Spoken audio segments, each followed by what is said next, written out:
There are few things in life that can truly bring us together. Few things that can lift us to our feet and bring us to our knees. Few things that can be analyzed, internalized, socialized, even spiritualized. It gives us identity. It gives us purpose. It makes us believe. There's nothing better. To the sickos, the diehards, the supporters, the hooligans, to the rowdiest, the most obsessed, the fans. For us and all those like us, it will always be sports over everything.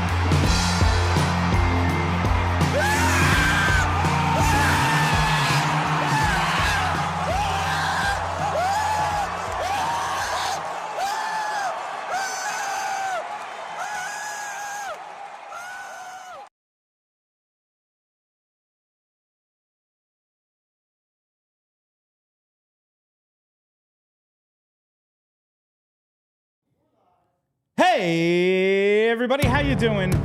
Well, that's good. Welcome to PHLY Flyers, presented by Bet365. My name is Bill Matz. I'm your director of fun and games for the evening. Joining me live in the Xfinity Lounge, it is Philly's #1 hockey beat writer, Charlie O'Connor. What's going on today, Chuck? Second straight day in the Xfinity Lounge, huh? We're kicking it old school here. Kicking it old school. Kicking it year one PHLY. Yes, the old days. Brenna, did you produce us when we were in this room?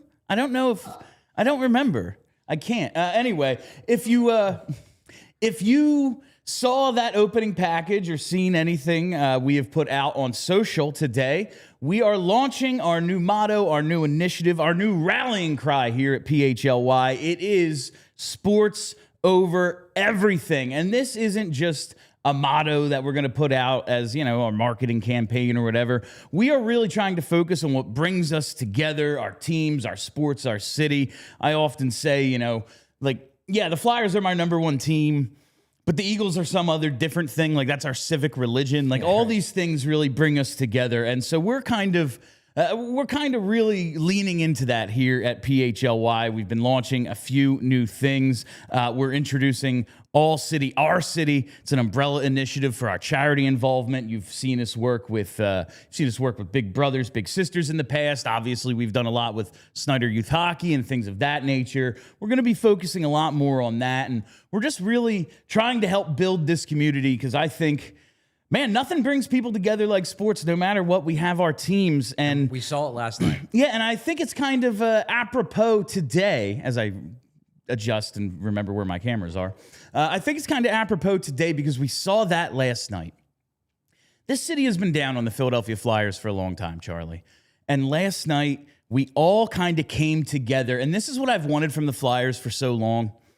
We've talked so many times.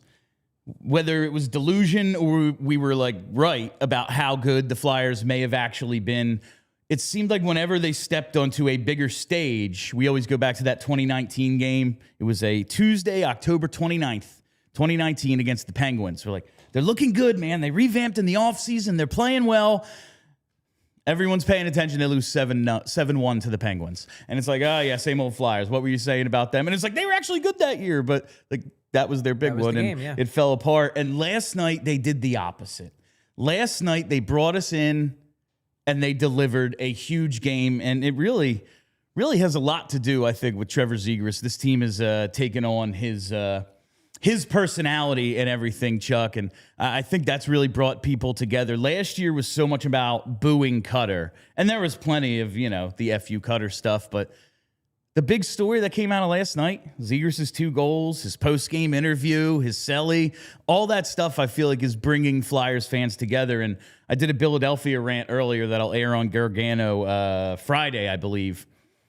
Kind of calling the casuals in, get in on the ground floor. They always say the most fun time is when you're coming up. I truly believe it for the first time in a long time. This doesn't feel that team a couple of years ago with Torts, and they were in it, then they lose the goalie, and guys get hurt. They make the trades, even though they're still technically in it. This one feels different. This one feels a little bit more real. Sports over everything. Even if hockey isn't your number one sport, plenty of room on this bandwagon, Chuck, for Philly fans to get in with this Flyers team. I'm feeling good about the Flyers today, and that makes it a day for delusion. I did a deep dive on some things last night, and I got to tell you, I'm feeling good about this team. We'll get into all of that. He's got Flyers fever, folks. I do. I'm flyered up, man. I was talking to Gardena. Everybody's sick right now, but Bill's got Flyers fever. I got all my sicknesses out of the way, but the thing that has infected me and is spreading like wildfire, it's that Flyers fever. We're going to get into a lot of this stuff, and the hot take I'm going to share with you at the end of what can put this team over the top. Bill, I don't think I hate it as much as you think I'd hate it. Really? I don't think it's crazy. Okay. I mean, I don't think it's going to happen. Oh, yeah. But I don't think it's... I don't think it's a completely off-the-wall bonkers idea. So stay tuned for that. We'll hit on that at a later time in today's show. But I'm going to get the newsy stuff out of the way. So everyone last night, obviously, Trevor, Cutter, all that stuff, that was the fun. But we did have a couple of injuries. I want to know if we got any updates on Brink. He got hurt on his first shift. He got blindsided by Drew Hellison. That led to the Cates fight. That was Haskins. Was that who it was? I think it was Haskins. I may have written that down wrong. Pretty sure it was Haskins. Because Haskins is the one who Cates fights. Oh, yeah. I had that wrong. Drysdale left early in the second. Ross Johnston blindsided him. Sure. And Michkov missed the game after taking a puck off the foot in the previous game. Any updates on those three from practice today? Yeah, so just to give you kind of a breakdown of practice, I was at practice. It was an optional practice. There were not many guys on the ice. I believe it was only 8 skaters. It was 6 forwards, 2 defensemen, and then Sam Ersson, Dan Vladar. All the guys who aren't on the ice are still there. They're still in the building. We interviewed Dan Vladar after the skate was done to talk to him about making the Czechia Olympic team, which was a good interview. That's cool. So they're all there. It's just that they're not on the ice. It's optional to go on the ice. But Matvei Michkov was on the ice. So he did a full practice. He was out there late. There's a video, I believe, the producer of Nasty Knuckles, who films practice sometimes, caught him appearing to be trying to teach Denver Barkey how to do a Michigan, which is very funny. Check that out on social for our friends over at Nasty Knuckles. But practice in full, and when we talked to Rick Tocchet after practice, basically Tocchet said, yeah, unless he comes to me after this practice and says that his foot's bothering him, he's a go for tomorrow night against the Toronto Maple Leafs. So it really does seem like him sitting out last night was why push it? Your foot's still swollen. You're still dealing with some discomfort. Why take a chance? Let's just wait until you're closer to 100%. And it seems like he is significantly closer to 100%, and he's only going to miss the one game. So great news on that front. Then Brink and Drysdale, I wouldn't say it's great news, but there's the absence of bad news. Basically, what Tocchet said was, look, injuries happened 12 hours ago. It's still early. We're still in the evaluation process. But he said, I talked to both of them this morning. They seem to be in good spirits. Presumably, that means they're probably both in the building, at the facilities. And, they're in half-decent spirits. So we're evaluating them. But it's not as if, one of them couldn't get up in the morning because light is bothering him or he has a migraine headache or something. Yeah. So not amazing, not oh no, he's totally fine and he'll be good to go. We know that for a fact. That would be the best case scenario. But yeah, he's in half decent spirits and I chatted with him and everything seems okay so far. It seems like both of them may have avoided disaster, which is certainly a good thing. That's great to hear because both hits difficult to watch. Like the Drysdale one especially was scary. They actually bring out the stretcher. He gets up, doesn't get on it, gets off under his own power, but he didn't move for a little while. He was face down on the ice for a bit. He was moving his legs. That's the big thing I look for when a guy is prone on the ice after a hit like that is, does he appear to be moving his legs or is he completely motionless? Drysdale never wasn't jostling his legs a bit, so because obviously you're worried about paralysis. You had a much better angle of it than I did. A neck injury. So it was never that. I really do think he was just, he bell rung. Yeah, he got his bell rung. Exactly, which most likely means he was concussed. Now it's just a matter of how severe the concussion is and how long the symptoms will last. And that can take I've had a few concussions.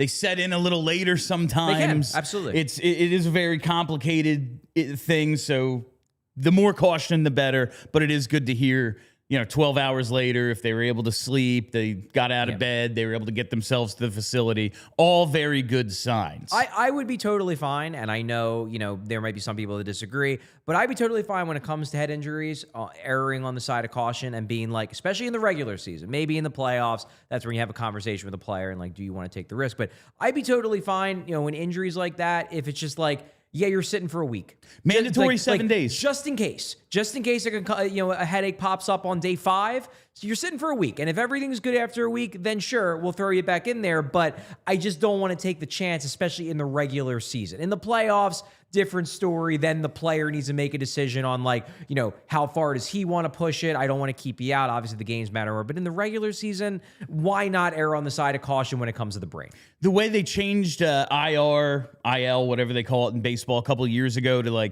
give a little more, you can just be 7 days or something. Yeah. I would have no problem with a 7-day IR, head injury. Yeah. Because listen, especially in this organization, we know how that can go. We've seen it go real bad. I mean, we heard those conversations with Mark Stahl. Yeah, man, I can still play. It's just my depth perception's wrong. Yeah. And that's a scary thought. Yeah. You play through a couple of those concussions and stuff goes bad. But it does seem best case scenario in terms of where it could have gone based on how scary some of these hits were. We'll see how it plays out. Obviously, again, these symptoms can pop up later. And I'm not saying that these guys aren't dealing with symptoms. Maybe they are. Maybe there's a little lighthead, little light sensitivity, a little headache, but it doesn't seem like I always worry, and obviously this is the worst case scenario in any of these, but I just think of Chris Pronger. Where it's he can't even look at light or else he falls over. And that's the way it was for him for a couple years. Yeah, absolutely. Lindros, Pronger. We've had a number of these issues pop up with really great players over the years, and it's they're never quite the same. Primo, it can happen. Yeah. So always great to be cautious. It looks right now, at least, there's some optimism. All right, we have a long segment coming up. We're going to talk a ton about Trevor Zegras on the other side. So I'm going to get to the first break a little early today to leave us a little room to really get into to Ziggy, but we got to take that first break. Do we really want Matvei Michkov playing goalie? No, it's not worth the risk, time, or money. It doesn't make any sense. You want to keep your stars focused on doing what they do best, and the same goes for your business. Togo can help any business looking to streamline operations become more efficient or unlock more time for their best people. From customer service and accounting to order management, logistics, admin, data entry, and even complex multi-step operational processes, Togo takes it off your plate at a fraction of the cost. And every engagement with Togo starts with free process mapping and engineering. Togo doesn't bill a dime until the real work begins. With programs starting as low as $1,000 a month, you're not going to break the bank. And each Togo program includes dedicated staff, custom automations, and US-based process engineers who act as your quarterback, giving you complete control, total transparency, and instant efficiency. At Togo, you call the plays, we execute. Visit harnesstogo.com. Scale smarter, work faster, and stay focused on winning. Togo! All right, everybody, listen up. I got to tell you how I start my day each and every morning. I start at my Wawa. Now, this might be an ad read, but I think everyone watching right now has to know how much I love Wawa. And now, Wawa's giving us yet another reason to love them. It's the $5 Big Breakfast Deal. For just $5, you can get any Sizzly breakfast sandwich, any size hot or iced coffee, plus a hash brown every morning from 5 a.m. to 11 a.m. That's right, a breakfast Sizzly, a coffee, and a hash brown for just $5 from your local Wawa. That's value, that's convenience, and that's deliciousness all together in one deal. And while you're picking up your coffee, check out the brand new Caramel Chocolate Craze coffee flavors. You can try caramel, you can try chocolate, or you can mix both together for a sweet treat that will start your morning off right. The $5 Big Breakfast Deals for a limited time and exclusions apply. See Wawa.com for details. No need to overthink breakfast. Just grab, go, and get on your day with Wawa. Gotta have a Wawa. And I want to wish you all a happy Wawa Wednesday. That's right, it's Wawa Wednesday here at PHLY, which means it's time for the Wawa Big Deal. And guess what? We're talking about a deal that could be massive if and when it comes in the near future. I want to talk about Trevor Zegras because I'm just looking at his numbers, looking at the situation the Flyers are in, he's a restricted free agent after this season. And I heard on, I think it was Morning Cup of Hockey today, they're talking. They said something like Danny recently said, we really haven't started. Well, we talked to Danny Briere at 6:15 last night. Okay, that's what it was. It was before the game. And he was asked about Trevor Zegras, and he said, yeah, we really haven't started the conversation, but obviously Trevor wants to stay. We love what we've seen from Trevor. We want him to stay, and seems like it's a foregone conclusion he's going to re-sign. It's just a matter of what the contract's going to look like. I got to tell you, like, it's a matter of what the contract looks like. This seems very complicated. Like, this is a complicated situation. Now, he wants to stay. They want to keep him. He's going to be here. Yeah. But I'm just, like, looking at his numbers right now, Charlie, and looking at what he's done in his, there's 2 good years, the 2 bad years leading up to this. It's a difficult thing. Like, right, he turns 25 on March 20th. Now, this year, 17 goals, 24 assists, 41 points in 41 games. He is on pace for a career high in goals and assists. Yeah, 34 goals, 82 points. It's very easy to figure out. You just double everything. I love the 41 game mark. I'm so glad it's not back-to-backs or anything, and I get to do this at the exact 41 game mark because I just get to hit times 2. I'm putting in the calculator. I'm not doing that in my head. I hope you can at least double numbers in your head. I could. 17's a little difficult. You got to carry over. Yeah, that's fair. I still do old math. But like looking at his career highs, 23 goals, he's 6 away from that. That's where I'm really looking first here. Like, okay, he's gonna be 25 March 20th. He's in his prime. He is a prime-aged player. He is also like, okay, having a career year, that makes sense. That's often what happens in your age 24, 25 season. Mm-hmm. He's also in his first 4 full years an 11.9% shooter. That's what he shot. This year, it's almost at 19%. Yeah, it's probably a little high. It's probably coming down. It's pretty high. I mean, like league average is like 9-10. It's a couple extra goals. Yeah, it's a few extra goals. I'm looking at this like, all right, so you're gonna sign him. We've had this discourse. We had it about Tippett a few years ago, and now Dvorak having the career year, like at least pace wise. Do you really want to like base a contract on a guy's heater season or a guy's career year, like that big contract year he's having? It kind of complicates things, but there is a balance that I'm looking at with Zegras. Like, okay, he's shooting at a super high level right now. He's shooting almost 20%. Like, that's like double what league average is. He's around 11, 12 for his career. It's going to come down a little bit. Also, the center he's tied to, Christian Dvorak, not exactly a dynamic offensive talent. He scored in the best 4-year sample size of his career at like a 43-point pace. Good, but not exactly point-a-game guy that you have him there with. So maybe that is actually dragging the numbers down a little bit. Like maybe the assists could be higher, the goals would be lower. Oh, that's if you think that they're ever going to get a center. Well, that's a fair point. Listen, I'm just like, how do you weigh these things? Like, on one hand, he's probably not a 34-goal-a-season guy as he's on pace for right now. Career high 23 coming into this year. But also, they don't have the right mix for him. Plus, and we'll get into this later in the show, an historically dysfunctional power play. Now, he's doing all he can, and we'll get into those numbers. He could probably be doing better, too. Yeah. Like everybody on that power play, Zegras is probably, one of the least culpable, but everybody on that power play could be playing better. Everyone could be better. It's just like he's the guy doing anything. Sure. He's the only guy doing anything, Sure. and those numbers could be considerably better. Like, you weigh, all right, he probably can't do what he's doing, but also the idea is to get him more help. Michkov will be better, hopefully, at some point. Porter Martone will be here. Like, we will have a guy who can win a face-off and then stay out there and be a net front presence or something, Like, all of this, how do you weigh it going into this negotiation? It just seems very, very convoluted to me how you come up with a fair number based on what he's done, what you expect him to do, and his meaning to the team right now.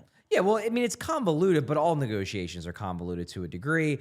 I actually looked at this in a full-length article on allphly.com back in November, and came to pretty clear evaluations on what I thought the contract would look like. And I thought a lot of it really depended upon how he did the rest of the season and when he signed. When I look at situations like this, it's been what I found as like the easiest way to take everything into account.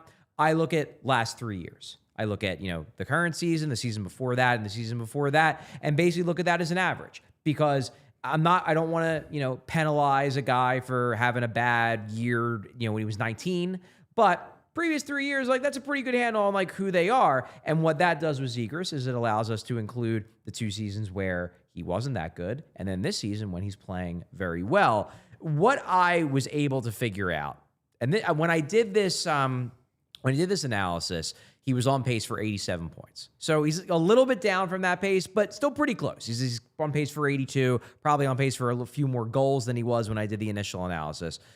This was in November, and I looked at it, and I'm like, all right, if you sign him now, then the main thrust of the analysis is going to be based on his struggles over the previous 2 years. And part of that is, hey, you're signing him early. So you're trying to get him before he shows that this is truly him, and maybe he regresses, and then maybe it's an overpay. But my evaluation was, if you sign him in November, you were looking at a cap hit between about 7 mil and about 8.7, or so 7 mil to 8.5, let's say somewhere in that range. If you waited until after 54 games and he kept doing what he was doing, so stayed on that 87-point pace, the comparables you were then putting him into, like the bucket of comparables, the comparable players in similar situations and the contracts they signed, put him more in the realm of a cap hit in the 9 mil to 10.6 mil. That's, I think, what we're looking at, because he largely has continued at his current pace. Now, further down the chart, I have what if you sign the contract after 54 games, which would be late January, early February, but he returned back to his pace, not his pace in the bad years, but his pace in his first 2 seasons when he was the up-and-coming guy, the 25-goal, 60-ish point guy. Then I was like, well, if you wait till 54, you can still probably get him in the 8 mil to 9.8 mil range. Now, given the fact that he's sustained this through the beginning of January, yeah, I think you're looking at low-end 9, high-end low 10s. If you wait even longer and he continues this for an entire year and you're like, well, we're not going to talk until the summer, then I think it's definitely over 10. So this is why I'm and I tweeted this out, price of the brick going up. Danny, you might not have conversations with him yet, but you might want to start, because the longer you wait and the longer he continues this, the further in the rearview mirror those last 2 seasons end up, and the more obviously in your face this season is, and the more you have to pay him based on that. So to me, you're 54, right now you're 41 games in. If you do it, around that end of January, early February range, which is about when they've done contract extensions, deal. Tippett, That's Sealer. Yes, that's why I use Sealer was a little bit closer to the trade deadline. But Tippett was that late January, early February. If you do it now, you still might be able to say in negotiations last 2 years weren't that great. Maybe that deflates your cost a little bit. You can push back in negotiations on that sense. If you wait until the end of the season and he finishes with 83, 84 points and 30 goals, I don't know, you're just going to have to pay him like that. And that's probably, in this cap environment, 10 mil plus. If you want to get him for under 10 mil a year on a long-term deal, I think you probably should start talking to him now. Yeah. And maybe this isn't so much from a negotiation standpoint, just as I am really I'm enjoying Trevor Zegras. It's so much fun. Sign him forever for however much he wants. That's kind of how I feel at this moment right now. But also just how much of what he's doing is sustainable based on what we've seen. And that's that balance of, okay, well, the power play's bad. He's playing with Dvorak. Also, he's killing it. And what happens when the shooting percentage comes down, though? I will say, in terms of him just being a point-a-game player, if you go back to those first 2 full seasons where he averaged 78 games played and 63 points, a guy who does that in his age 20 and 21 seasons, you can kind of count on them to be point-a-game players, just from me thinking of what is sustainable. Because going into a negotiation, maybe they're not looking at 3-4 years ago, but just me thinking about where he is in his career and what I can expect from him going forward. Yeah, if you average 63 points your first in 20, 21 age seasons in your prime, you probably are a point-a-game player, right? That should be expected. Yeah, I mean, it should be, which is why after his first 2 seasons, people were talking about him as a potential new face of the league. My thing was, back in November, I was most likely, he's banked these points, but he's probably just going to go back to being the guy he was those first 2 years. And then maybe, as his 20s progress, he maybe takes a further leap from there. Instead, he's just kept doing what he was doing in November. And, 2 months later, he's still there. I don't know. To me, like, I don't care whether he's a winger or a center. He's a guy you want on your team. Yeah, he's a guy that you want on your team, and he wants to be here. Like, that's why I don't worry about the, like, well, what if you wait? Like, would he sign an offer sheet? Like, I don't know, man. I just talked to him yesterday, and this guy was talking about how, like, him and the Buds have been pressuring Dvorak to sign this deal because they want to keep the gang together. Like, this dude ain't running for the hills. Like, the leverage the Flyers have over Trevor Zegras is Trevor Zegras loves it here and does not want to sign an offer sheet anywhere else, does not want to leave. He wants this to be his forever home, and that's where you do have some leverage on him, at the very least, to the point where you, like, you know, you're not gonna lowball. But you're also not going to be like, well, dude, like, you know, if you want 12 mil, like, how serious are you about wanting to be here? Yeah, all right. We're going to keep talking about Zegras. I do just have to put a bow on the Wawa Big Deal and tell you about the Wawa Big Breakfast Deal. Any sizzly, any hot or iced coffee, and a hash brown for $5 every day from 5 a.m. to 11 a.m. So make sure you get in on that Wawa Big Breakfast Deal. But we're talking about a potential big deal for Trevor Zegras. You got to be, like Charlie just said, we just saw the quotes after Dvorak signed, and the team was like, we're not letting you leave. And it was Zegras who said that. Like, he is very much, seems like he's made himself a part of the core, whether they've decided he is or not, you know, like, he's here and the team seems to be taking on his personality. I am looking forward to that getting done. I know we've basically every contract extension we see, we're like, oh, is that, well, maybe, you know, this one, I'm like, I don't care. Get this thing done, because this guy is a revelation. How much of the business side do you think also comes in? Like, not only is he really good, he wants to be here, all that, his production. He's going to sell a ton of jerseys. He's going to put asses in seats. Like, that's worth something. Yeah. I do believe that to be worth something to the organization, where, like, maybe it's a couple extra bucks. Maybe you give him a little more in terms of trade protection or something than you wanted to. Like, that's leverage for him.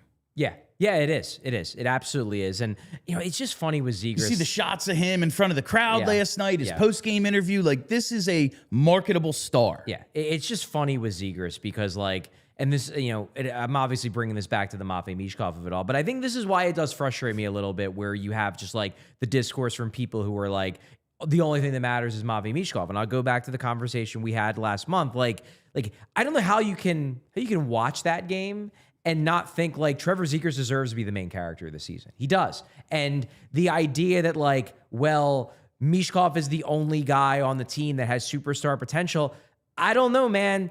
In Trevor Zegras' rookie year and his second year, pretty much everyone in the league thought he had superstar potential. They're like, and now he's better than that. Like, why can't he be a superstar? Why can't he be the thing that we're the most excited about this year? Like, last night, he was unbelievably exciting, and he does that, like, most nights. Yeah, that's the consistency thus far. And, like, yeah, you see 41 points in 41 games. That is quite consistent, you know, but just his ability, and we did see it some with Michkov last year, but he had that lull in the middle where it was like, did he play tonight? Like, thus far, and we're half a season in, health may be part of this, why they haven't started talking yet, is like, dog, you got to get through like 65 games, you know? Yeah, exactly. Because he did have 2 years where he didn't play a ton. And you said that. You said in November, you're like, I just want to make sure that he can stay healthy. That's that was the concern your big at thing. this point. Like, watching him play, I said, like, I don't know how he scored at the rate he did those last 2 years in Anaheim, unless, like, the organization was intentionally tanking his value. And if they were, thanks. We got him for Ryan Poehling and 2 non-premium picks. Sounds great. But, like, he just creates scoring chances the way we saw with Michkov first third and last third of the season. Like, we just see him make these little plays, and it's the defense doesn't know how to react to them. I don't know how he doesn't score at almost a point per game pace. It would be surprising if he didn't, and that is with, again, an historically dysfunctional power play. Yeah. I just think that, like, and I'm not saying that I'm expecting Trevor Zegras to become a 120-point player. That would be surprising. But what I'm saying is that this is a guy where if you watch him and if you're paying attention to him, like how could you not think that, like, hey, in his best year, he could crack 100? Like, he could. He really could. No, like, much like Claude Giroux, like, he was an 80 to 87, 88 kind of point guy. But in the big year, 93, 102, like, oh, yeah, that's the ceiling. I don't expect him to do it every year, but I absolutely see him being a point-a-game guy, because I don't know, unless his team, unless the PDO is terrible and his team shoots 2% when he's on the ice. He creates so much. Yeah. It bothers me when I see people saying that, well, there's nothing exciting about the team other than Michkov. That's why we're so obsessed with Michkov, because he's the most exciting. It's I don't know, man. In Trevor Zegras, you got a guy who, 3 years ago was viewed as one of the faces of the league, is scoring at a point per game pace, has an extremely engaging and charismatic personality, gets the fans, loves it here.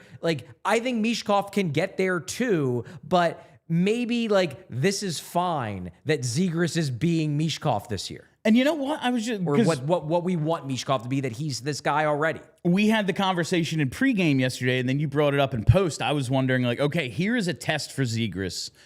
Is it a playoff game? No, but this is a night where emotions are running high. He admitted this is a revenge game for him after the game. Yeah. He clearly planned the cell phone. This was a thing where he was emotional about it. Mm-hmm. But he didn't show any negative signs of that on the ice. It was all stepping up to the moment and doing what he needed to do to answer that. Yeah, it was great. And I think that bodes really well for a guy who... coming into this year, a lot of questions about the maturity and his ability to deal with all that. And now I'm just thinking, it's a little different, but narrative-wise, might not be the worst thing in the world for Ziggy to be around Michkov. Hey, man, yeah, they said the same stuff about me. Yeah. And they just gave me $10 million on the face of the team. And I got through it. Yeah. Now just hopefully Danny Briere doesn't play the role of Pat Verbeek getting the phone celebration 3 years down the road on another team. All right. That is the Zegras conversation for the day. Coming up on the other side, I am going to lay out what I think is the Flyers' biggest need. And it starts with a conversation about the power play. Stay tuned for that, but we got to take our second break. Listen up, Flyers fans. I got to tell you about Elkin Chevrolet, because Elkin Chevrolet is run by three brothers, Jason, Adam, and Josh. Not only are they real brothers, but they're big Flyers fans, and that's how you know they have loyalty. Well, this holiday season, they're making sure you get a deal that will feel just as good as an orange and black win. They have a huge inventory of Chevy trucks and SUVs, and there's no better time to grab one at a price that is not going to last. They've got the Equinox. They've got the Trax. Those are a couple of cars that family members of mine drive and absolutely love. They've got the Silverado, the Blazer, so many Chevys to choose from. So whether it's getting to the game or to work or hitting the holiday road, you'll roll into the new year in the perfect ride at the perfect price. Elkin Chevrolet, real brothers, real deals, and a whole lot of that honking good service. Elkin Chevrolet is on Route 73 South in Marlton, New Jersey. Shop now at elkinchevrolet.com. Together, let's drive, and together, let's go Flyers. We just had a conversation here in the PHLY office about how those of us in our mid-30s are really starting to feel our age. I'm 37, and suddenly the diet I've maintained and a little bit of cardio I do are harder than ever. You start thinking, what's wrong with me? I'm not that old. How has my lifestyle turned on me? But you look at the science and it makes sense. Most men start losing testosterone at around age 30, and even if your body is making testosterone, there's this protein called SHBG that basically handcuffs your testosterone. Mars Men is designed to help free locked up testosterone so your body can actually use it, and they don't do it with any synthetics or needles, just 8 natural, clinically dosed ingredients. And Mars Men comes with a 90-day money-back guarantee, so there's no risk. For a limited time, our listeners get 50% off for life, plus free shipping and 3 free gifts at mengotomars.com. It's a perfect way to kick off the new year strong. That's mengotomars.com for 50% off and 3 free gifts at checkout. After your purchase, they will ask you where you heard about them. Please support our show and tell them our show sent you. Maybe the Flyers power play could use some testosterone supplements, Charlie, because, my God, last night's game should not have been close. They do get one, which is, shocking. But 1 for 8 in those failed power plays includes 90 seconds of a 5-on-3 and a 5-minute major in which they failed to score. This game should have been over in the second period. And they were just completely unable to take advantage of Anaheim wanted to come out and prove some sort of point that, last year we didn't stick up for Cutter, but this year we're going to take it to him. Good job. You still lost. Yeah. Not as bad. Not as bad. But they still lost. Yeah, the Flyers dominated. They gave up 18 shots. It was just they didn't score in the power play. It could have been 7-1. Anyway, looking at this team's power play, man, 15.4%, 31st, second to last in the league, and it's only because they started out okay. First 16 games, they're over 20%. They were 14th, and I was saying they're fixed. Remember, Charlie, your bold prediction was they're going to have a power play over 20%, and 16 games into the year, we were like, we did it. It's fixed. Yep. Last 25 games, they're under 12%. They're dead last. That's been bad. What's crazy is in these last 25 games, with that 11.8% power play, overall, they're 8th in the league in scoring, 3.32 goals a game. When they were scoring on the power play, they weren't scoring the rest of the game. They were 2.5 goals a game. The offense at 5-on-5 is decent. It's actually pretty freaking decent. Flyers are 14th in the league right now in goals per 60 at 5-on-5. They are 31st in goals per 60 on the power play. How? Make this make sense to me. You have more guys.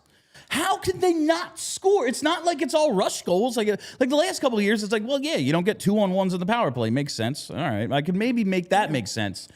But they're scoring like when they have possession in the zone at 5-on-5.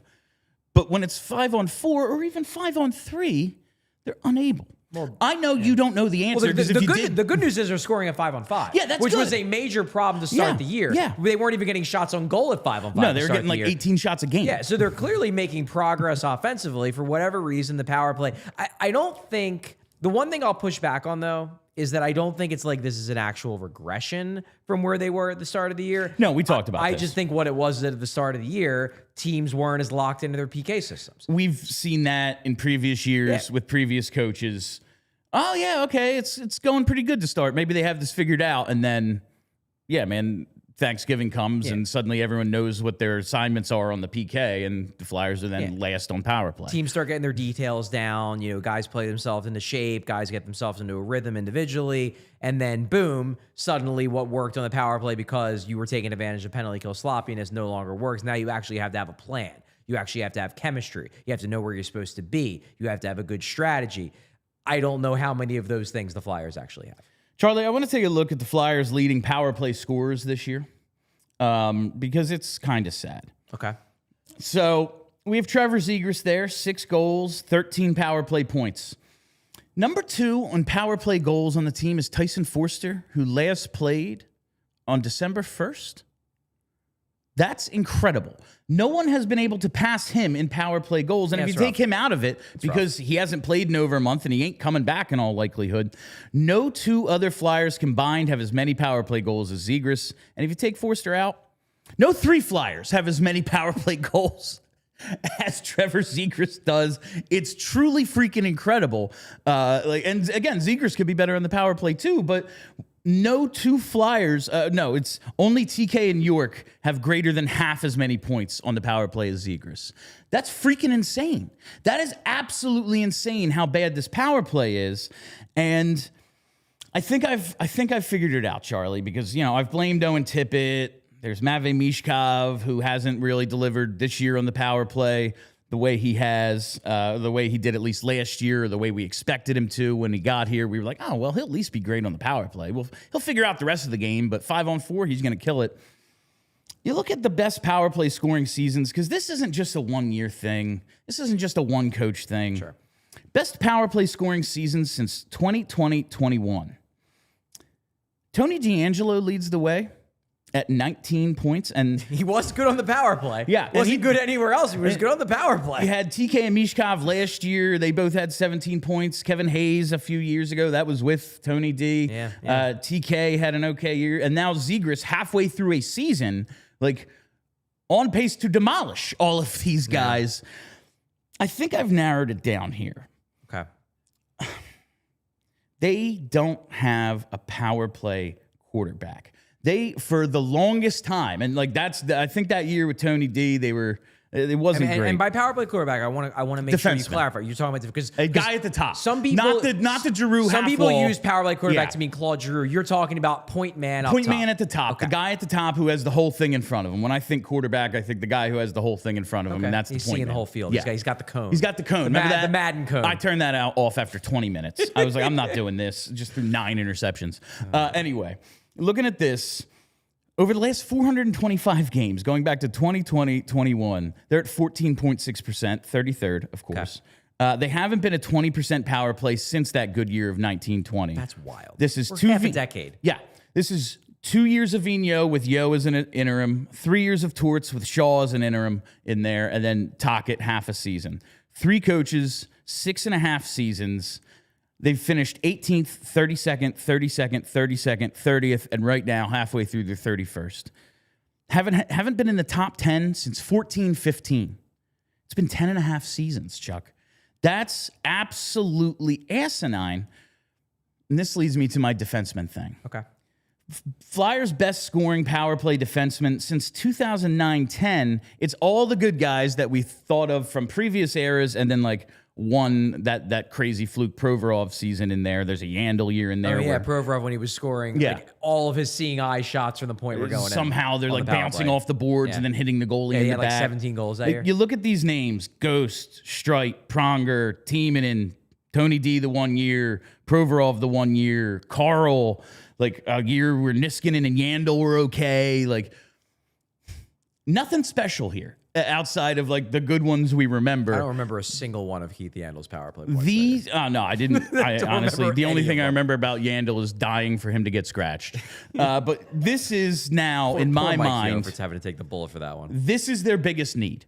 I believe that this is the Flyers' biggest need, is a guy who can be up top on the power play and get stuff through and play pitch and catch with Trevor Zegras. Can I tell you something, Bill, before you continue? Because I gather you have a lot more to justify. Oh, yeah, this. there's lots more. I can tell you that you are not the only one who believes this. I've talked to people in the organization that very much share your sentiment. Now, that this is the number one. There are other problems with the power play, yes, but this is front and center. The number one issue is that they don't have a guy up top that provides anything beyond just passing to the guys on the flanks and letting them do all the work. I think this might be, they need a center. Like, we know how bad they need a dynamic center to put between all these wingers. Mm-hmm. That's clearly a need. I think in the immediate future, the biggest thing they need for the next few, like now and the next couple of years, is this guy. And I have a reason for thinking this, Charlie. It's the Flyers' record in 1-goal games. Okay. Flyers are 7-4-7 in 1-goal games, all 7 of the wins post-regulation. Now, there's a lot of games where also, it was a 1-goal game. There's an empty netter. I'm not including those because I wasn't going through 41 box scores. So I just looked at the ones that were actually decided by 1 goal. All 7 of the Flyers' wins have come post-regulation. They've lost their last 5 1-goal games. Wow. Yeah. And like, we think of them, they play a ton of tight games. They're winning a lot. But you look at how this is going. In these 1-goal games, the power play is 9 for 47. 19.2%. Not terrible. But in the losses, they're under 15%, 4 for 27. The power play is scored in only 3 of 11 1-goal losses. 2 of those goals came in the last one against the Rangers. Like, the power play has stopped them from accumulating loser points, forcing overtime, or winning in regulation in these 1-goal games. That's killing them. You look at the standings. Flyers right now, 3rd most points, 2nd best points percentage in the Metro. The whole division is separated by a couple of games. It's going to come down to a few of these. You look at the East as a whole, Chuck. Why can't the Flyers go to the Eastern Conference Final? Why can't they get the 2nd seed in the Metro, or even challenge for the division if they do better than losing most of their 1-goal games? You're basically like, why can't this be the 07-08 season? Yes, absolutely. Because they get some favorable matchups. They go to the Eastern Conference Final, then they lose to a clearly superior team, but they get there. That team was awesome. I'm looking at the East. Who scares you? They can't beat Carolina. No, they can't. That's an issue. Yeah, they can't. But they've lost to them in overtime every time. They did beat them the one time, but then the league said, no, you didn't. I forgot about that game. Yeah. Like, I'm looking at it and going, Tampa Bay is awesome. But if you're one of the top seeds in the Metro, that's not a problem till the Final Four. That's not a problem till the conference final. And if we have an 0-4 rematch at the conference final and lose to the team of Hall of Famers over there, I'm not going to cry about it. We haven't been on a run in a long time. Okay. To me, this is the thing that can get them there. Also, backup goalie, don't give away points, but that's less of an issue because in the playoffs, he ain't playing. Yeah, it would be Vladar. But to get us there, that would be cool. I think that's right. I would say Carolina, Tampa. I can't imagine a world where Florida doesn't make the playoffs. Florida's going to do their thing. And I expect that the Flyers would lose to them in a series. And I am high on Washington. I think Washington is a better team than the Flyers. They are a strong play driving team. I think I think they can match the Flyers' depth, and they're just better all around. But aside from those four, I would put the Flyers up at this. What we've seen through 41 games, I put the Flyers team up against anybody in the East. And it's not because I think the Flyers are amazing. It's because I think the East isn't that great. The Flyers, while, yes, it was the shorthanded version of Florida, has beaten them 2 out of 3. And health is just going to be an issue for them all year. They've gone to 3 straight Stanley Cup finals. Makachuk is always sort of banged up. Barkov probably ain't coming back. Like, it's not going to be that same Florida team. Yeah. They're older. They've played a ton. They don't have all their weapons at full health. They're looming, and I doubt we'd beat them in a 7-game series, but I don't think it's like a 4-game sweep. I just don't. Yeah, I think this team could make a run. And so the one weapon they need is that power play point man. There happens to be one available, Chuck. There happens to be one available. This leads me to my hot take. This is the hot take of the day. Go get Dougie Hamilton. Get Dougie Hamilton. I know. He is available. I told you I was watching Morning Cup of Hockey this morning because I just woke up in a mood where I wanted to hear more about hockey. And you know what the lead story wasn't? It wasn't Cutter v. Zegras. It wasn't that awesome game. It was the Devils losing 9-0 and everything that's been going on with the Devils. I enjoyed that immensely. Oh, it's tremendous. It's a great night was just, that's a cherry on top. A great night was had by all. Yes. I've said this. I think I've said this on BSH radio before. I don't know if I've said it on PHLY. I'm of the opinion, and I hold to this, the New Jersey Devils should not exist. They are a franchise that should not exist. Yes. There is absolutely no reason to have a team in North Jersey when you already have 2 teams in New York City. Or I guess we're counting Long Island sort of as New York City. But you know what I'm saying. Like, you wouldn't put a team in Camden. You wouldn't call them the South Jersey Pelicans because everybody in South Jersey is already a Flyers fan. There is zero need for a team in Newark. They shouldn't exist. Charlie. So everything bad that happens to the Devils, I root for because, like, there's nothing bad could happen to the Devils that makes me feel bad for them when I think that they just should not exist. Oh, no. You're preaching to the choir here. Yeah. So I'm listening to Morning Cup of Hockey this morning, and the reason I bring this up is they had Mike Rupp on. There is a belief, and it's true, like, the Devils have given Luke Hughes the long-term deal, and he's going through it right now. But they want him to be the guy on the power play. He is their dude for the future. They're paying him $9 million. He better be. But they also have Dougie Hamilton, 32 years old, $9 million for this year and 2 more, signed at a very similar deal, but shorter term. They are trying to move on from Dougie Hamilton. And Mike Rupp has come to the conclusion, you just got to do this. And they've been looking for a hockey trade. They've been looking to somehow not just give up on this guy, not just give him away. It's getting to a point where their GM has to do something to preserve his job, and he has to make this move eventually. If they have to throw in a sweetener or the price is low, as Mike Rupp is suggesting, and he's pretty intimately familiar with that team, he covers them well. Yeah. What is stopping you? Now, there are some drawbacks. Dougie has a 10-team trade list. He's got significant trade protection. Along with the no move, but the trade thing is a 10-team trade list. And, the Flyers and Devils in their history have made 3 trades ever, 2 of them 86 or before. So they don't do a ton of business together. Maybe there's a Metro tax, maybe we're a rivals tax. Yeah. That makes it difficult. But if they're just trying to get rid of this guy, make the phone call. We're not going to ask Dougie Hamilton to go out and be the Dougie Hamilton from 5 years ago. We are just asking him to play pitch and catch for 4 to 5 minutes a game with Trevor Zegras because we have our main top 4 guys. He is a right shot, and we know that's the reason Cam York's not doing the job with Zegras right now because they're both lefties. He's with him now, but that was the justification. That was the justification. Yeah. Like, they have Rasmus Ristolainen out there, who I actually loved him shooting as much as he did in the power play last night. But I'm looking at a guy in Dougie. He's been good on the power play in the past. Even this version of him, he's been pretty good on the power play, even with Luke kind of overtaking him. do it. Do it and get this team to the Eastern Conference Final. I don't see a drawback outside of the risk of injury.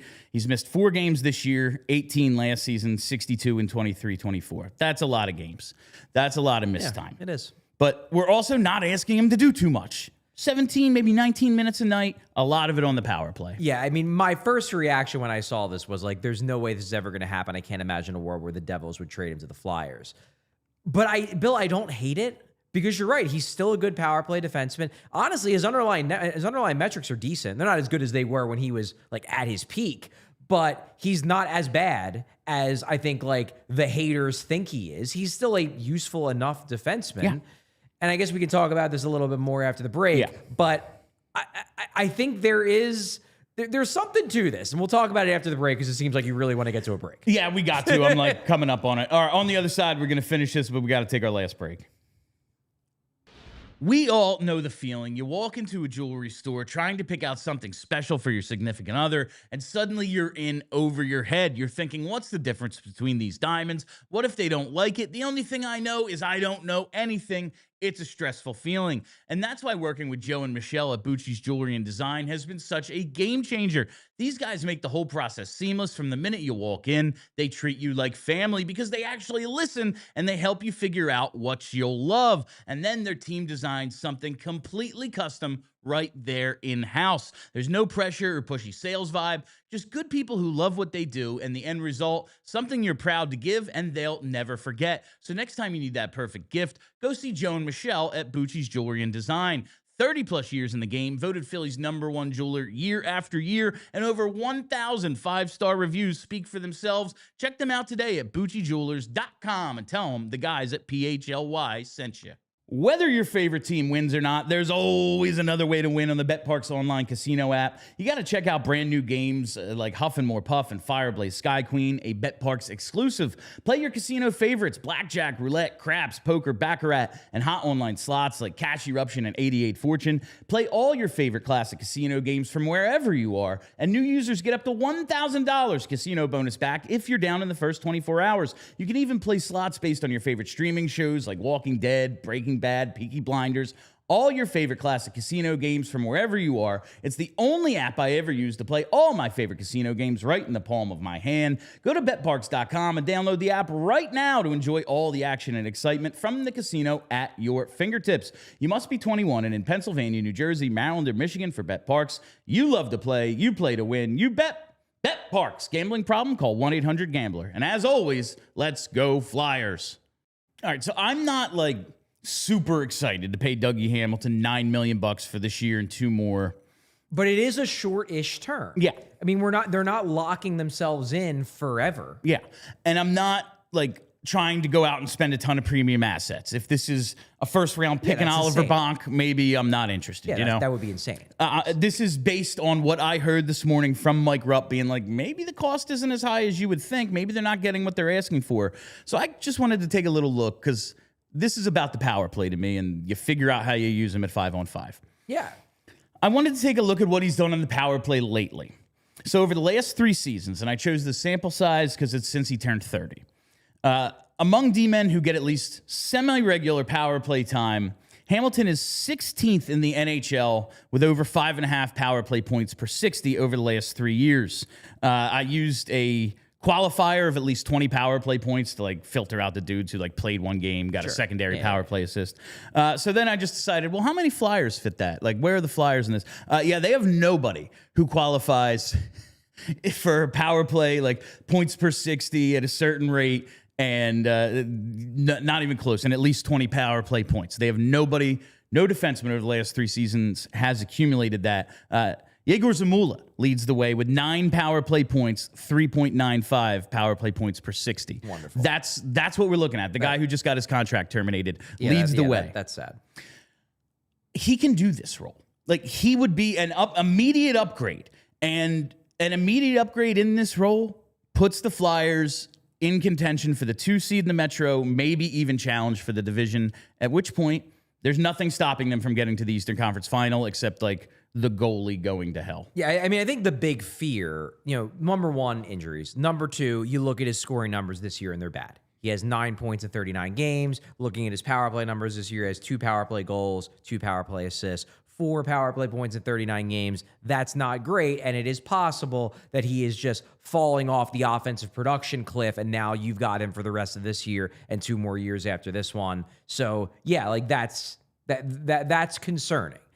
But Bill, I mean, I can see the logic here because, and here's what popped into my head when you brought this up. It's that yesterday, in the wake of the Christian Dvorak re-sign, our friend Anthony DeMarco puts out a report that the Flyers are, despite the Christian Dvorak signing, are theoretically open to trading Ristolainen still. If you meet that contract, if you meet their demand, which is high, because, hey, he's a good player, they like him, they don't need to trade him.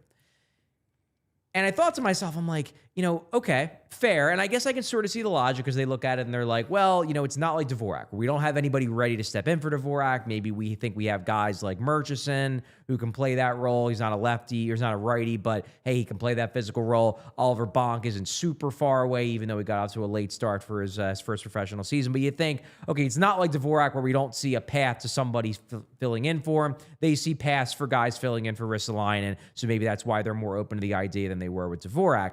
But it still made me think, like, okay, you tell the guys, like, we believe in you, we're re-signing Dvorak, but then we're trading Risto.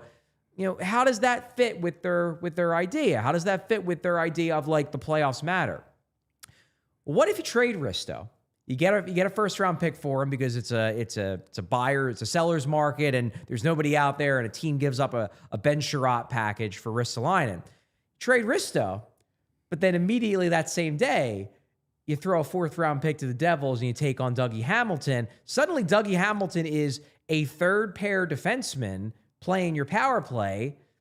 Yeah, he's overpaid, but you got the cap space. Yeah, and that would be a way to both sell and buy at the same time, and maybe get a guy who fits a need more than Risto does right now. And again, in terms of the after this season, I think it only makes sense if you do plan on moving some guys, maybe Tippett, somebody with a not sizable but decent contract to free up more space so that you can eventually go and spend big in a trade or free agent signing or whatever on your other holes. I do think that is part of it. It's only 2 more years after this. Yeah, I'm just like, it's not going to kill you. It's not going to kill you, but I want them to make big moves after that as well. I want them to continue making big moves nonstop forever. And the only way to do that, you got to ship guys out. But I am just looking at this right now. I am so happy you're not as down on this as I thought you would be. I'm a little disappointed. No, I'm think. Not. Because my thought process is like, okay, Dougie's being used as a top 4 defenseman right now, and he's still driving play. Like, make him a sheltered 3rd pair defenseman. You might have a dominant 3rd pair. Seal or Dougie? Yeah, I love it. I mean, the one thing you lose in this theory of mine, where it's like you're flipping Risto, and then you're getting Dougie to slide in that 3rd pair right-handed shooting defenseman role, is that you do lose physicality. Yes. Dougie has never been a physical. He's big, but he's never been physical. That's why a lot of people in the game don't like him. It's because it's like, well, why don't you play physical? You're so big. He's like, I don't know, it's my game. It seems to work for me. Doesn't work for a lot of people. Ristolainen is one of those like playoff guys, and maybe you are, maybe you're making your defense a little bit less playoff ready, but I think you might be making it better for the regular season. And I just you're not going to out Florida. I know you just want to be big and tough in the playoffs. And listen, that's my kind of hockey. Last night's game was a lot of fun. I like that stuff. But also, you look at what this team needs, and he's part of it. I liked what Risto did on the power play last night, but you know what he didn't do? Score. No, he didn't score. Dougie Hamilton can do this, I believe. And in terms of what's going on this year, I will simply say that is a dysfunctional franchise owned by Josh Harris. Everyone hates everyone. No one's happy. The fans are booing Luke Hughes every time he touches the puck. Things ain't going well there. Their GM's probably getting fired soon. All these things are kind of just yeah, teammate really playing. So I think a change of scenery could be nice little, 32-year-old, but a 32-year-old reclamation project to at least get him back to a certain level. I don't think he's going to come in and have one of these 30-point seasons that we saw out of Pronger or Timonen or Ghost or whoever. I'm just thinking he could maybe get this thing back to 20-ish% where we could win some of these 1-goal games and be one of the top 2 in the division, and then the path to the Eastern Conference Final looks decent. Bill, I think it is a. We're headed to overtime. Sure. Go to allphly.com to keep watching. The clock in here is usually right, and it screwed me. not That's right this I'm not taking the blame for this one. I think it is a good outside the box idea that almost certainly will not happen. Yeah, I know. But I think these are the kinds of outside the box ideas, because Danny basically said to yesterday when we talked to him, like, look, we're not going to go out and trade big assets for rentals. We're not at that stage of the deadline. That's not where we are. So if they're going to want to improve the team, they are going to have to do it in creative ways. This would be a creative way, and it could be a creative way where you end up getting more assets than you had before the day you made the deal, because you flip Risto for assets and then buy low on Dougie Hamilton because you aren't in a cap crunch the way the Devils are. You have the ability to eat $9 million for 2 more years past this and it not kill you, because you have, like, they have a lot of cap space right now, and they're projected to have a lot of cap space next year because the cap's going up even more. And a bunch of guys come off the books. Like, we're still paying some buyouts. There's still some dead money. Like, that all goes away. There's going to be a ton of space. Yeah. It's not insane. It is something I cannot see happening, but I don't think it's a crazy idea. I think there's some merit to it, William. Good job. I'll tell you what I also love about it, and then we'll do one thing, then hit Super Chats. The idea of Danny trading for a $9 million 32 defenseman with term would flip some people out. And that would be pretty funny. It would be pretty funny. Yeah, and like, they don't yell at me the way they do yell at you on Twitter, so I'm not that worried about it. Yeah, that's fair. Because, you run the team, Chuck. Again, but this again also goes back to the Dvorak conversation. Like, I don't think people would have been as annoyed, or at least there would have been some people that are just annoyed because they're always annoyed. But I think if they would have signed Dvorak to a 2-year or a 3-year deal, I don't think people would have went crazy. And if you're trading for Dougie Hamilton, you're functionally trading for a guy on a 2-year deal. Yeah, it's. I don't see it. He's overpaid, but it's a 2-year deal. Other than the potential health risk, I don't see a ton of downside. But again, they don't make trades with the Devils ever. That's my big thing. I would imagine, like, they've done more deals with the Rangers and Penguins by exponential amount. Maybe they're so desperate. They just don't care. It's going so poorly there that, like, they have to do something. Maybe we can take advantage. All right, so that was my big thing. My big hot take was go get Dougie Hamilton, and we could go to the Eastern Conference Final. Yeah, it's not 5-10 years ago. I believe that in 2026. I know. It's kind of ridiculous, but not as ridiculous as it sounds. Even level-headed Charlie thinks so. All right, just wanted to hit on that Dvorak contract you just mentioned real quick, then we'll get to Super Chats, because we got the details. I saw ASF tweet this out earlier. We weren't totally sure on the trade protections and everything. So it's, signing bonus, all that, but he's got no trade in full years 1 and 2. 20 teams in year 3, 5 teams year 4, no protection in year 5. All right. I don't love it, but that's what the facts are. And this backs up what I said the night of the trade, where it's like, I talked to a team source who basically said, like, after year 3, we'll be able to trade him really easily. It does appear they would be able to trade him really easily. It's a backdoor 3-year deal. If you sign a guy to a contract and you're immediately talking about how easy it is to get out of, I don't love it. You made that point the other day, but that's we got the details on that, so I wanted to make sure we mentioned it. Time for Super Chats, and hit that like button. I see a lot of you are watching live. We have 136 likes right now. Let's get to at least 150, 200 before Super Chats are over.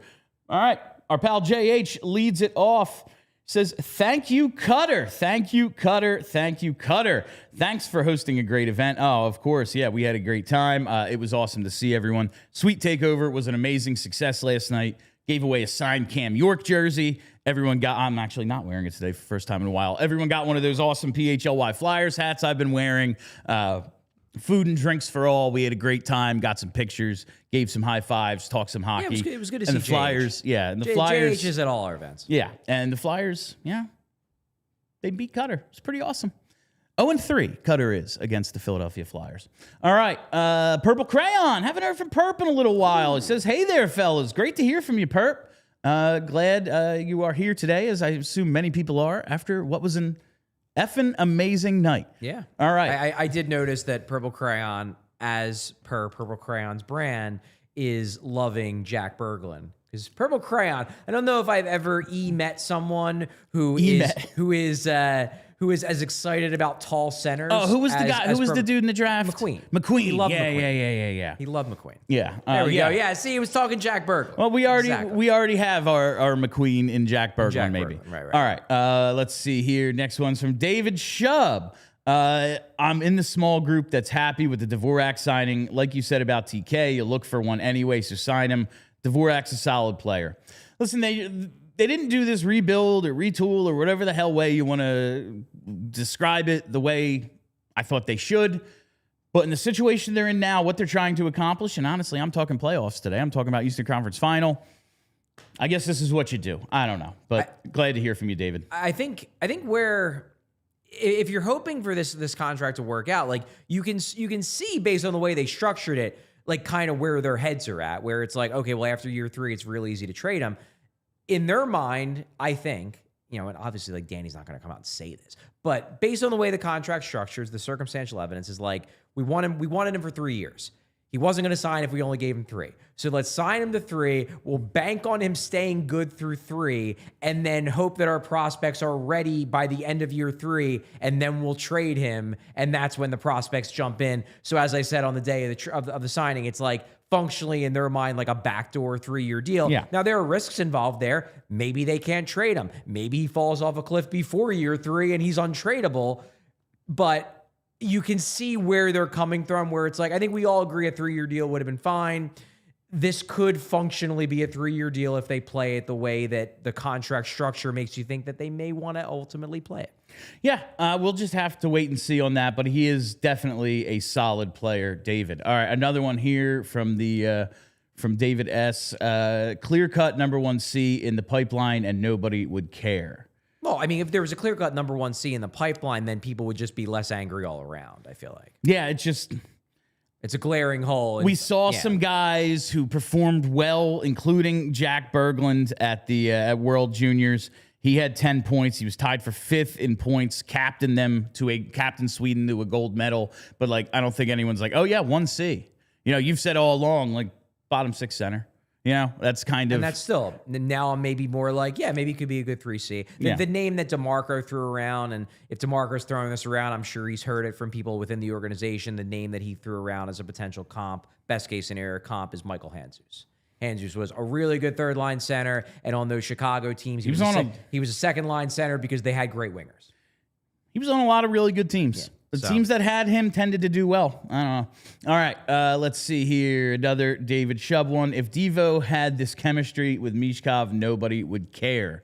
That's an interesting point because of the way we've been framing the main character thing. I just don't like the contract. I disagree with that, David. I think people would care. It's an interesting point. I don't know if I agree. Then the narrative would even more be that the only reason why Dvorak looks good is because Michkov is just this awesome. Yeah, I tend to agree with that.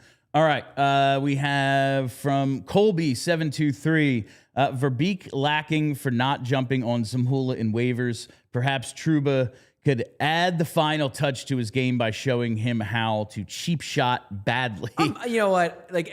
That's fine, Colby. Whatever. It's Zegras and Mola. Who cares? He's still in the division. But I don't want to talk about Zegras and Mola anymore. He doesn't matter. This might be the last time we ever mention Zamula's name, unless I bring up this points per 60 on the power play thing again, and he's still the leader of the last 3 years. I'm just I'm done with the Zegras and Mola experience. I wish him well in Columbus. Yeah, good luck, man.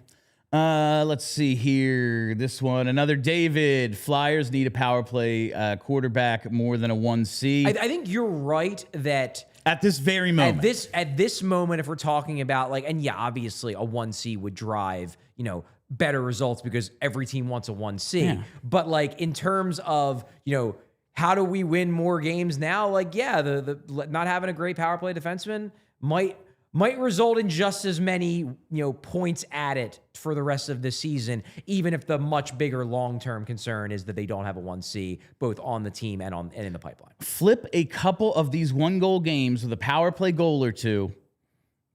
We're challenging Carolina for the division title. That's just math. All right. And finally, from our pal, R. Park, let's go South Jersey Pelicans, South Jersey Wawas. Man, if there was, I'll tell you, If they were called the South Jersey Wawas, my allegiance might sway. Yeah. If that team existed. That would be good. But I would want them to play down the shore, not in Camden. That's too close to Philly. Yeah, that's fair. Yeah. That's it. Would have like Atlantic City. Or if they played in like Cape Sewell, May because or- that's just as close, but at least I wouldn't have to leave my hometown. There you go. Yeah, I mean, it's funny with Wawa. Now we can actually talk about Wawa because they are legitimately one of our advertisers, one of our sponsors.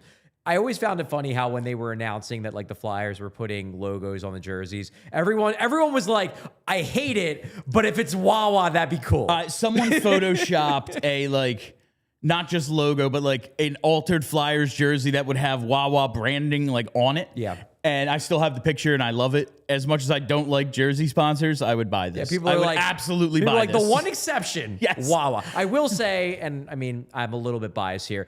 I think the Penn logo looks pretty clean on the jerseys. Yeah, it's all right. I think it looks pretty clean. It's fine. Yeah. I just hate it, but whatever.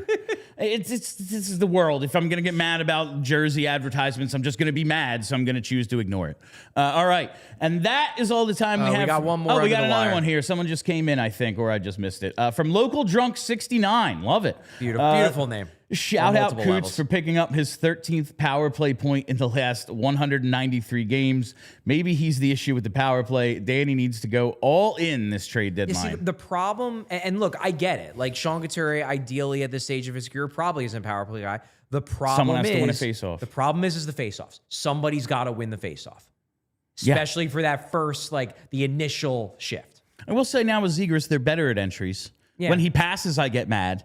When he skates it, I'm like, oh, you got in. Good job. Yeah. You need somebody to win that first faceoff. Otherwise, the first 15, 20 seconds of your power play are spent trying to get into the zone rather than immediately setting up within 5 seconds. That's a big reason why he stays on the power play. You also have Dvorak, but A, he's not as good at faceoffs as Couturier is. Number two, like, he's not much better offensively than Couturier is either, so it's not that much of an upgrade. Listen, he's glued to a guy who's at point a game, and he's having a good year. He ain't close to a point a game. So, like, I respect the frustration, but it's just a product of the faceoff thing, which is a legitimate issue on the power play. Dougie Hamilton fixes it all. All right, and that Not that problem. That is all the time we have for you at PHLY Flyers, brought to you by Bet365. Before we get out of here, I got to tell you about the DieHard deal going on right now. Listen, the Birds are in the playoffs, and we have a hockey team worth paying attention to.